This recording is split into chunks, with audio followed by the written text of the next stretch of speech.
9 Mart keçirilmiş buraxılış imtahanının bir sualına baxaq. Müqayisə cədvəlinə əsasən doğru fikirlər müəyyən edin. Bu cədvəl necə işlənməlidir? Birinci hissədə lazım şəklinə uyğun cavablar seçilir. İkinci hissədə arzu şəklinə uyğun cavablar seçilir. Üçüncü hissədə isə hər ikisinə aid olan cavablar seçilir. Və burada da yuxarıda baxırıq ki, sualda doğru fikirlər soruşulur. Birinci növbədə biz sualı düzgün oxumalıyıq. Lazım şəklinə uyğun olan xüsusiyyətlər təsdiqdə işlənsə də inkarda işlənə bilmir. Biz bilirik ki, lazım şəkli mamə inkar şəkilçisi ilə düzələ bilmir, lakin inkarda ola bilir. Deyil hissəci ilə düzələ bilir. Deyil hissəci ilə, ona görə də bu cavab səhvdir. Gələsiniz sözü bu şəkildədir, yəni lazım şəklindədir. Gəl sözün kökü biz mütləq deməli tərkibinə görə təhlil edirik.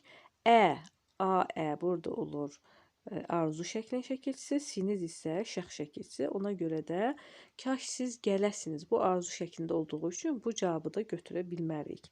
3. Kaş anar da gəlsin. Burada kaş sözü də yenə çaşdırmaq üçün verilib. Çünki biz feilə baxırıq, görürük bu əmr şəklindədir və yuxarıda arzu şəkli soruşulur. Bu da yanlış cavabdır.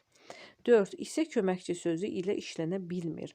Arzu şəkli isə köməkçi sözü ilə doğrudan da işlənə bilmir. Məsəl üçün, kaş o gələ isə, mən gələm isə, yəni işlənə bilmir. Bu doğru cavabdır, işlənə bilməmək. Bunu götürürük. 5. Cümlənin feili xəbəri olur. 5 və 6-cı cavablara hər ikisinə uyğun götürməliyik. Lazım şəkildə, arzu şəkildə feilin təsriflənən formalardır. Təsriflənən feillər feili xəbər olduğu üçün bu doğru cavabdır. 6. Məchul növdə işlənə bilir. Bəli, hər biri məchul növdə işlənə bilir. Məsələn, açılası idi, qapı açılası idi və yaxud arzu şəklində kaş qapı açıla idi və s. Yəni, hər ikisi məchul növdə işlənə bilir. Bu da doğru cavabdır. Deməli, cavabımız oldu 4, 5, 6, A bəndi.